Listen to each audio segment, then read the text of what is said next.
East Pakistan की अवामी league भारी बहुमत से विजयी हुई। इस जीत से पाकिस्तान की सियासत को झटका लगा और इसकी कीमत ईस्ट पाकिस्तान के अवाम को चुकानी पड़ी। अवामी लीग ने अपना हक मांगा जो हुक्मरानों को मंजूर नहीं था। ईस्ट बंगाल के अवाम की आवाज दबाने के लिए पाकिस्तानी सेना ने मार्शल लॉ लागू करके लूटपाट, बलात्कार और अनगिनत हत्याओं को अंजाम दिया। इस जेनोसाइड के कारण 3 महीने के अंदर ही 1 करोड़ ईस्ट बंगाली रिफ्यूजी भारत में प्रवेश कर गए। भारत के लिए ये स्थिति आर्थिक तौर पर अत्यंत चिंताजनक बन गई। भारत सरकार ने पाकिस्तान के इस जुल्म सितम को रोकने के लिए ईस्ट पाकिस्तान में बसे बंगालियों की मदद के लिए फरमान जारी कर दिया। भारत के इरादों को ईस्ट पाकिस्तान में जो कामयाबी मिल रही थी वो पाकिस्तानी फौज को बिल्कुल बर्दाश्त नहीं हुई और भारत से बदला लेने के लिए पाकिस्तान ने पश्चिमी क्षेत्र के पंजाब और राजस्थान सेक्टर में हमला करके ज्यादा से ज्यादा जमीनी इलाकों पर कब्जा करना चाहा। 1971 की भारत पाकिस्तान जंग ने इतिहास का रुख बदल दिया। पाकिस्तान के प्लान ऑपरेशन लब्बैक के मुताबिक उनकी रहीम यार खान स्थित 18 इन्फेंट्री डिवीजन के 206 ब्रिगेड और 51 ब्रिगेड को राजस्थान के जैसलमेर सेक्टर में ब्रिगेडियर जहांजेब और ब्रिगेडियर तारिक मीर के नेतृत्व में हमला करना था। इतना ही नहीं, 22 कैवलरी रेजिमेंट को रामगढ़ और 38 कैवलरी रेजिमेंट को लोंगेवाला पर कब्जा करने का आदेश था, जिसका नेतृत्व कर रहे थे लेफ्टिनेंट कर्नल सैयद और लेफ्टिनेंट कर्नल जहीर आलम खान। 24 घंटों में जैसलमेर को बर्बाद करने का प्लान था, पर भारतीय सेना के मजबूत इरादों के आगे जो मुल्क हमें तोड़ने के मंसूबे बना रहा था वो खुद ही 2 हिस्सों में तकसीम हो गया। राजस्थान के जोधपुर जैसलमेर सेक्टर में मोर्चे संभालने की जिम्मेदारी 12 इन्फेंट्री डिवीजन को दी गई थी, जिसे कमांड कर रहे थे मेजर जनरल RF खम्बाटा। दुश्मन की तरफ से आने वाले किसी भी हमले का सामना करने के लिए भारतीय सेना सशक्त रूप से तैनात और तैयार थी। 3 दिसंबर शाम 5:40 पर पाकिस्तानी वायुसेना के फाइटर जहाजों ने अमृतसर, अवंतीपुर, अंबाला, आगरा, जोधपुर, पठानकोट और श्रीनगर स्थित वायुसेना के हवाई अड्डों पर अचानक हमला बोल दिया। जवाबी कार्रवाई में उसी रात भारतीय वायुसेना ने पाकिस्तान के मुरीद, मीनवाली, सरगोदा, चंदेरी और मसरूर हवाई अड्डों पर हमला करके उन्हें बर्बाद कर दिया। पाकिस्तान ने जमीनी हमलों में राजस्थान में सिर्फ लोंगेवाला सेक्टर को अपना निशाना बनाया और अपने प्लान को अंजाम देते हुए 1 इन्फेंट्री ब्रिगेड और 1 टैंक रेजिमेंट के साथ लोंगेवाला पर हमला बोल दिया।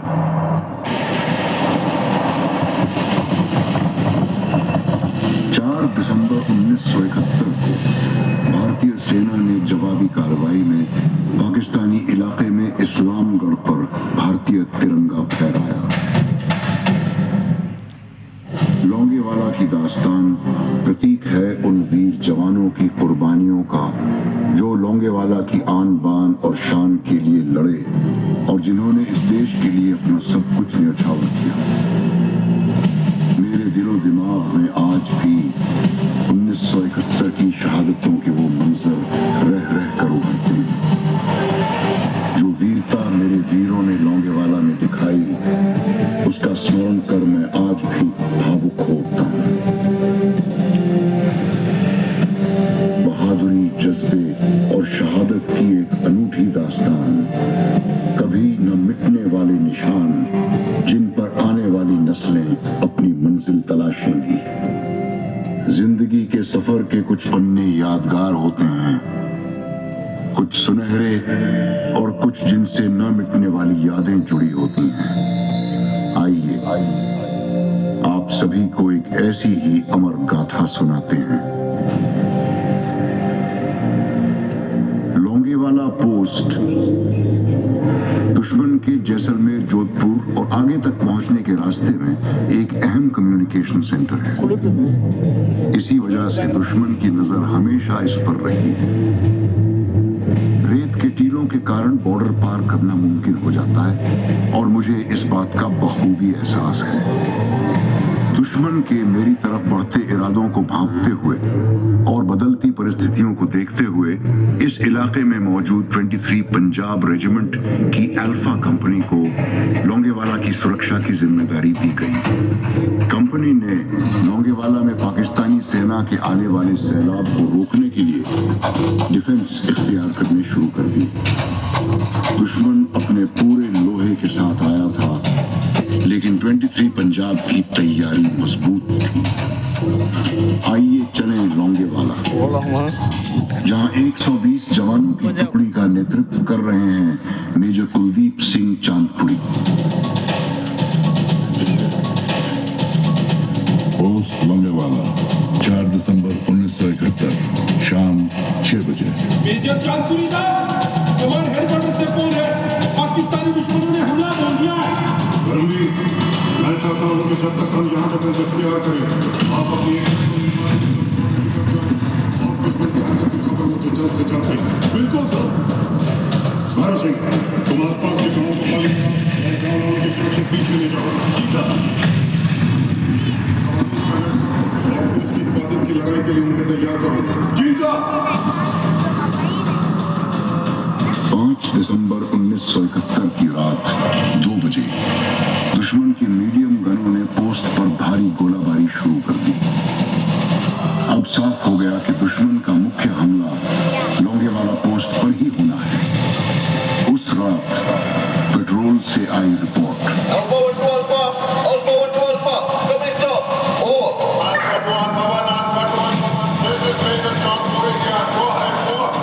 पाकिस्तान की पूरी टैंक रेजिमेंट बड़ी तादाद में हमारे इलाके में आ चुकी है सर, और अब वो सीधे लोंगेवाला पोस्ट की तरफ बढ़ रहे हैं सर। समझ गया, इसीलिए मैं आपसे बैठवानी हो रही है, टैंक्स की आवाज को दबाने के लिए। और ये धर्मवीर, बटन, तुम दुश्मन पर नजर रखो और रिपोर्ट देते रहो। Over and out. सिपाही विशुदास, अपनी पायनियर प्लाटून के साथ चारों तरफ एंटी टैंक माइंस पे चल। तब तक मैं कमांडिंग ऑफिसर साहब से रीएंफोर्समेंट की दरखास्त करता हूँ और एयरफोर्स बेस जैसलमेर को अपनी प्रेजेंट सिचुएशन से वाकिफ कराता हूँ। जय सर, दुश्मन अपने इंद्रनी दस्तों के साथ सीधे लोंगेवाला की तरफ आ रहा है। अंदाजा है कि दुश्मन लगभग एक इन्फेंट्री ब्रिगेड और एक टैंक रेजिमेंट के साथ लोंगेवाला को उस पर हमला करेगा। Sir, request send me reinforcement to strengthen my anti tank capability. पल पल हालात नाजुक होते देख 23 पंजाब के commanding officer lieutenant colonel M.K. Hussain ने कंपनी की सपोर्ट में रिकॉइललेस गन के 2 डिटैचमेंट सादेवाला से मूव करने का हुक्म दिया। मेजर साहब, एयरफोर्स स्टेशन का एक्सचेंज लाइन पर है।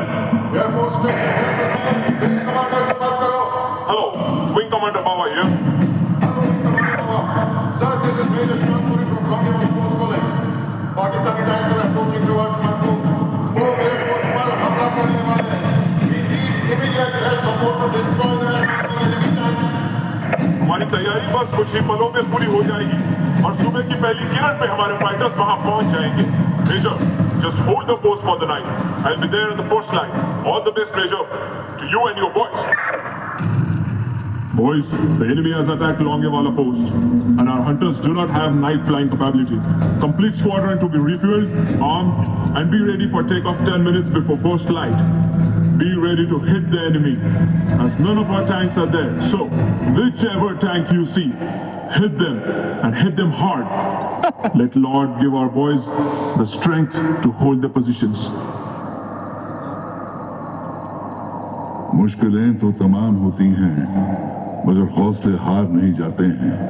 जिन्हें मंजिल की खबर होती है, वो अपने रास्ते खुद ही बनाते हैं। सूबेदार रतन सिंह साहब, कंपनी को फॉलो इन कराओ। जी सर।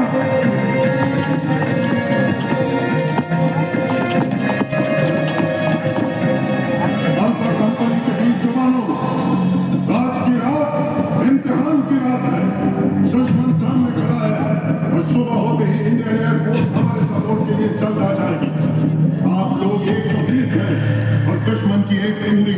रेजिमेंट। याद करो गुरु गोविंद के वचन, हर एक सिख 1.25 लाख के बराबर है। आज हर जवान दुश्मन के 20 जवानों पर भारी पड़ेगा और इस पोस्ट की हिफाजत में डटा रहेगा।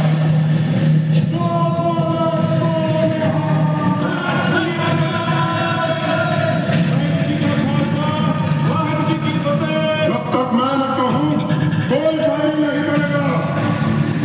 आने तो दुश्मनों को और थोड़ा नजदीक। हम लोगों ने माइंस किस लिए बिछा रखी है? कंपनी पोस्ट के नजदीक आते ही माइनफील्ड से अनजान एंटी टैंक माइनफील्ड ने अपना पहला शिकार एक पाकिस्तानी टैंक को बनाया।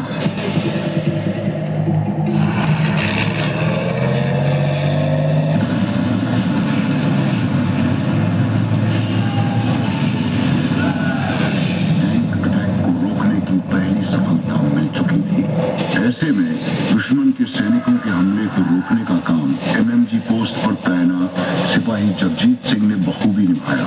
घमासान लड़ाई में दुश्मन के इरादों को नाकाम करते हुए उनको वीर गति प्राप्त हुई और उनके इस सर्वोच्च बलिदान के लिए उन्हें वीर चक्र से सम्मानित किया गया।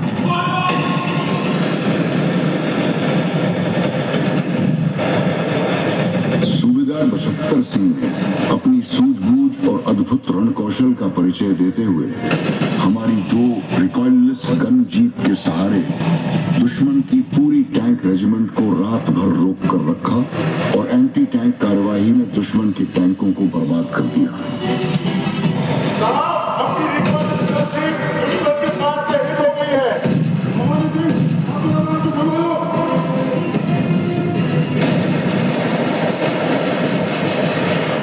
मेजर साहब, पाकिस्तानी पेट्रोल का एक सिपाही हमारी पोस्ट की खबर हासिल करने की कोशिश कर रहा था। हमने उसे पकड़ लिया। शाबाश, और हम उससे पाकिस्तानी सेना का प्लान पता कर सकते हैं। और अपनी फौज का प्लान बताओ।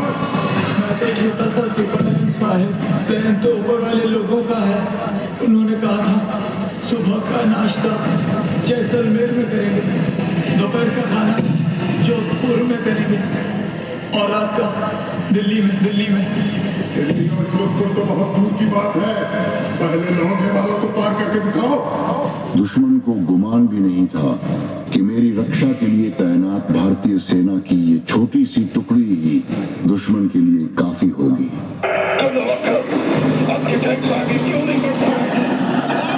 हिंदुस्तानी फौज ने लौंगेवाला के आगे एंटी टैंक माइनफील्ड बिछा रखी है।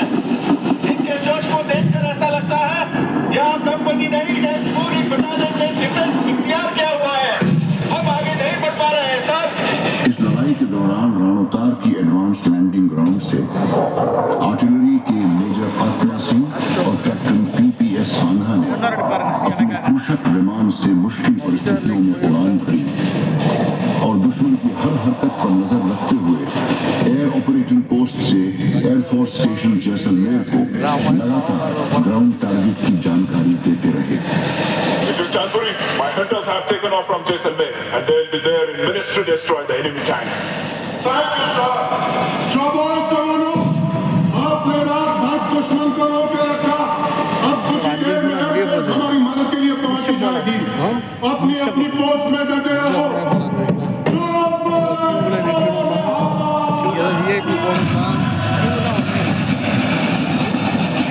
जैसे ही सूरज की पहली किरण ने आसमान को चूमा, भारतीय वायुसेना की गरज की ललकार दूर से सुनाई दी और हमारे फाइटर पायलट्स ने गोलाबारी का महल दुश्मन की ऊपर बरसाया।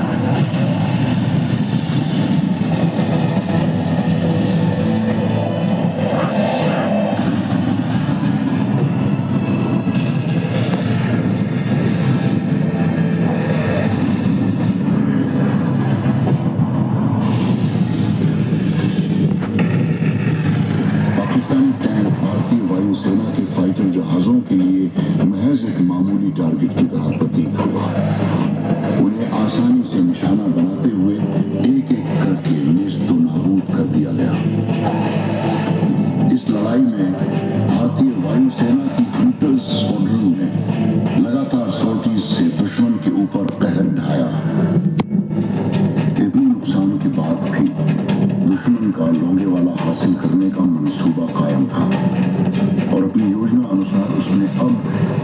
की तरफ से लोंगेवाला पोस्ट पर फिर से हमला किया।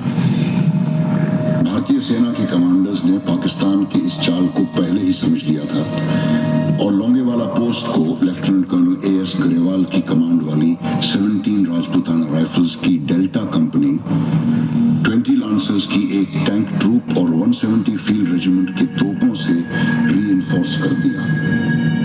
और अब इन जांबाजों ने मिलकर लोंगेवाला पर हुए दूसरे हमले का मुंह तोड़ जवाब दिया। 20 लांसर्स के ट्रूप लीडर दफेदार हरबीर सिंह ने अपनी जान की परवाह न करते हुए अकेले ही दुश्मन के 2 टैंक बर्बाद कर उनका मनोबल तोड़ दिया। इस घमासान लड़ाई में दफेदार हरबीर सिंह ने शहादत हासिल की। इसके लिए उन्हें मरणोपरांत वीर चक्र की उपाधि प्रदान की गई। 1971 की लोंगेवाला की लड़ाई में पाकिस्तान को भारी नुकसान पहुंचा और उसके कई सैनिक मारे गए। लोंगेवाला की लड़ाई अब तक खत्म नहीं हुई थी क्योंकि दुश्मन अब भी हमारी सीमा के अंदर मौजूद था। अपने अहम के शिकार पाकिस्तानी सेना के 51 ब्रिगेड की बची हुई टुकड़ियों ने बॉर्डर पोस्ट 638 के इलाके में डिफेंस इख्तियार कर रखा था। दुश्मन अब बिना पानी और रसद के रेत में फंसा हुआ था। उसके तमाम टैंक और वाहन बर्बाद हो गए थे और अब उसकी बची हुई ताकत को खत्म करने का टास्क बॉर्डर पोस्ट 638 के एरिया में ब्रिगेडियर N. रामादास की 30 इन्फेंट्री ब्रिगेड की कमांड में 13 कुमाऊं और 6 इंडिपेंडेंट आर्मर्ड स्क्वाड्रन को दिया गया। 1962 में रजांगला में अपनी शूरवीरता से पहचान बनाने वाली 13 कुमाऊं अब लेफ्टिनेंट कर्नल R.V. जाटर के कमांड में पुनः अपनी रण कौशल के प्रदर्शन के लिए उत्सुक थी। नए T-55 टैंकों से लैस मेजर R.D. लॉ की कमांड में 6 इंडिपेंडेंट आर्मर्ड स्क्वाड्रन भी दुश्मन पर कहर बरसाने के लिए तत्पर थी। भारतीय सेना के इस हमले का आगाज बॉर्डर पोस्ट 638 के इलाके पे प्लान के मुताबिक हुआ। भारतीय सेना के इस हमले से बुरी तरह घबराई पाकिस्तानी सेना की आर्टिलरी ने बौखलाहट में अंधाधुंध गोले बरसाने शुरू कर दिए। लेकिन आर्टिलरी शेलिंग की परवाह किए बिना 6 इंडिपेंडेंट आर्मर्ड स्क्वाड्रन ने जहां दुश्मन को भारी नुकसान पहुंचाया, वहीं 13 कुमाऊं ने एक के बाद एक हमला जारी रखा। भारतीय सेना की 168 फील्ड रेजिमेंट ने इन्फेंट्री को बखूबी सपोर्ट करते हुए बॉर्डर पोस्ट 638 के बंकरों में छुपे हुए पाकिस्तानियों पर गोले बरसाकर उनके हौसले पस्त कर दिए। 13 कुमाऊं की डेल्टा कंपनी के नेतृत्व के लिए मेजर D.S. शेखावत को सेना मेडल से नवाजा गया। अपने स्क्वाड्रन के सफल मार्गदर्शन और वीरता का परिचय देने के लिए मेजर R.D. लॉ, जो बाद में ब्रिगेडियर बने, उन्हें वीर चक्र से सम्मानित किया गया। लेफ्टिनेंट भटबारे और नायब रिसालदार चैन सिंह ने स्क्वाड्रन की शौर्य गाथा में अपनी शहादत से ऐतिहासिक पन्ने जोड़ दिए। टैंक के ऊपर खड़े होकर दुश्मनों पर गोलियों की बौछार करने और साथ ही आर्टिलरी फायर को सही दिशा देने के लिए captain G.S. Bajwa, radio operator lance naik Tek Ram को वीर चक्र से सुशोभित किया गया। ये अटैक इतना जोशीला और प्रभावशाली था कि दुश्मन अपने हथियार और मरे हुए साथियों को भी छोड़कर भागता हुआ दिखाई दिया।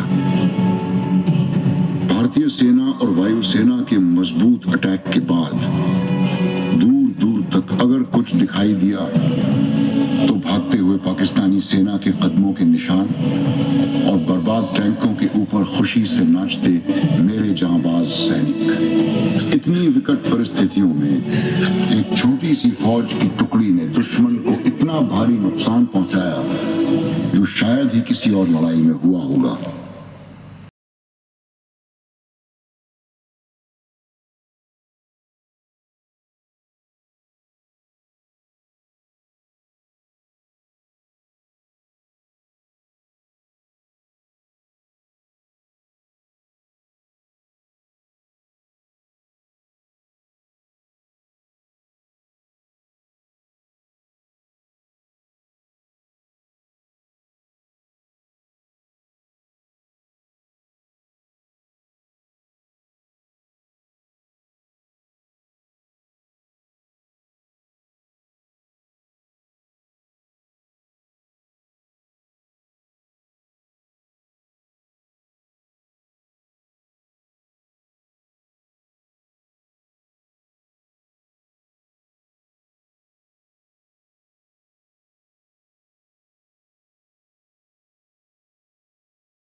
विपरीत परिस्थितियों में अपने पराक्रम और शूरवीरता से दुश्मन पर जीत हासिल की और इस तरह बैटल ऑफ लोंगेवाला की लड़ाई भारत के सैन्य इतिहास में एक अमर और यशस्वी विजय गाथा बन गई।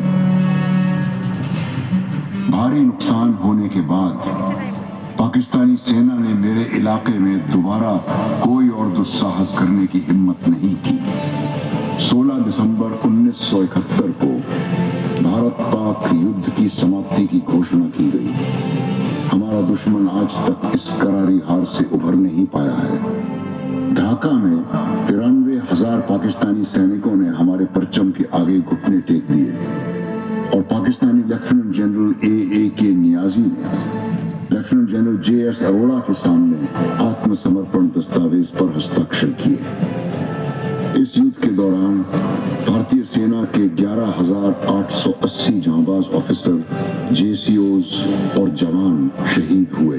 पाकिस्तानी सेना की लगभग 32,000 सैनिक या तो युद्ध में मारे गए या बुरी तरह जख्मी हुए या लापता हुए। हमारी सीमाओं के पहरेदार, हमारी सरहदों के निगहबान, मुल्क की अमन और शांति के रखवाले, भारत माता के सुरक्षा कवच जांबाज जवानों को सलाम। सलाम उन माओं को जिन्होंने अपनी कोख से ऐसे वीर सपूत पैदा किए। सलाम उन मासूमों को जिन्होंने कच्ची उम्र में ही मुल्क की खुशहाली की खातिर यतीमी की चादर ओढ़ ली। सलाम उन परिवारों को जिन्होंने अपने लख्त जिगर को मोर्चे पर डटे रहने के लिए रुखसत किया। सलाम उन बूढ़े माँ बाप को जिन्होंने अपने लाल को कांधा दिया। आप सभी को मेरा तहे दिल से सलाम। इस लंबे मुश्किल सफर में जिसने मेरे वजूद को बनाए रखा वो था मेरे वीर सिपाहियों का अदम्य साहस और देश के लिए उनका निस्वार्थ बलिदान। उनके बूढ़े माँ बाप की दुआएं, साहस बढ़ाती हुई वीरों की कलाई पर बहनों की राखी, बीवी बच्चों का कभी न खत्म होने वाला इंतजार और साथ में इस देश के लाखों करोड़ों लोगों की दुआएं। आज मैं आप सभी देशवासियों को तहे दिल से धन्यवाद देता हूं। आज मैं उन सभी का शुक्रगुजार हूं जो मेरे इस जैसलमेर वॉर म्यूजियम में उपस्थित रहे। आप लोगों का यहां देश के कोने कोने से आना मेरे यकीन को और गहरा कर देता है कि मेरा सारा देश हर दम हर वक्त मेरे सैनिकों के कंधे से कंधा मिलाकर खड़ा है। आज आपने मेरे उन शूरवीर योद्धाओं की गौरवशाली गाथाएं सुनी और दिल से महसूस की। आप सभी की इस देशभक्ति की भावनाओं को मैं तहे दिल से सम्मान देता हूं। मुझे गर्व है आप सभी पर। मुझे गर्व है अपने सैनिकों पर। मुझे गर्व है अपने सारे देश पर कि यहाँ हर एक मौजूद देशवासी के जहन में अपने देश प्रेम की ज्वाला धधक रही है। आओ वादा करें, इसे कभी बुझने नहीं देंगे। और अंत में मेरी यही दुआ है कि मेरा देश अमर रहे, मेरा देश कुशल रहे और मेरी भारत माँ के ये बहादुर शूरवीर हमेशा विजयी रहे। भारत माता की जय। जय हिंद।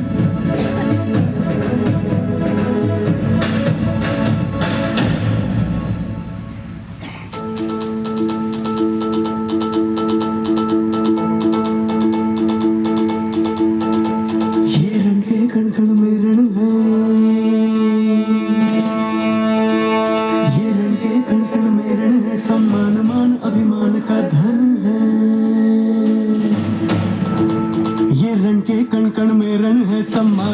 अभिमान का धन है, जान तिरंगा तन मन है, यहाँ लहू रेत को अर्पण है।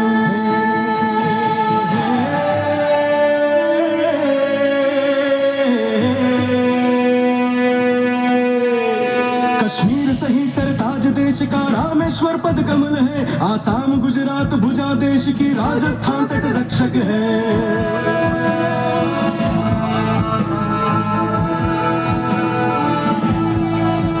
ये रेत नहीं ये रेत तोप है, बारूद है ये है शमशेर, भारत माँ की जान शान है, जैसलमेर ये जैसलमेर, जैसलमेर ये जैसलमेर, जैसलमेर ये जैसलमेर।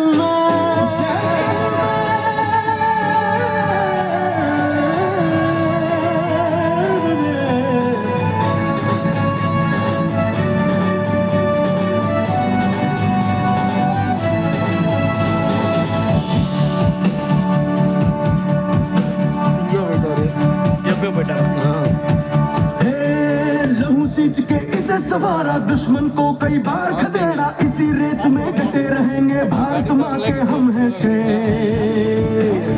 राजस्थान की जान शान है जैसलमेर ये जैसलमेर, राजस्थान की जान शान है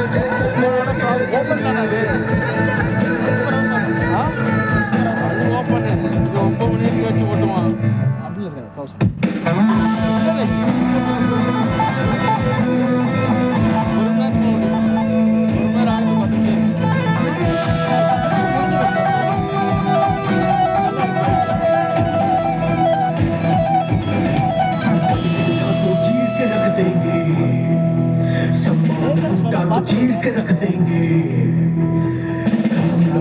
चीर के रख देंगे, कहीं तो चीर के रख देंगे, कहीं तो चीर के रख देंगे, तो चीर के रख देंगे, कसम के चीर के रख देंगे, तो चीर के रख देंगे।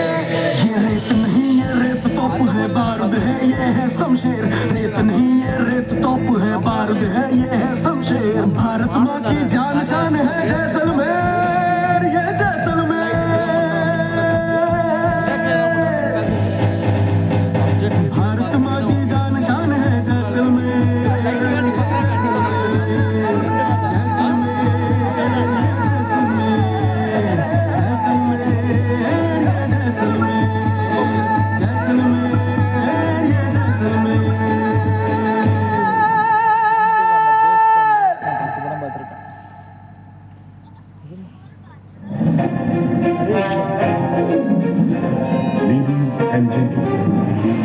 और सचिव, आप सभी से निवेदन है, कृपया राष्ट्रगान के लिए खड़े हो जाएं।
जय भारत माता की जय।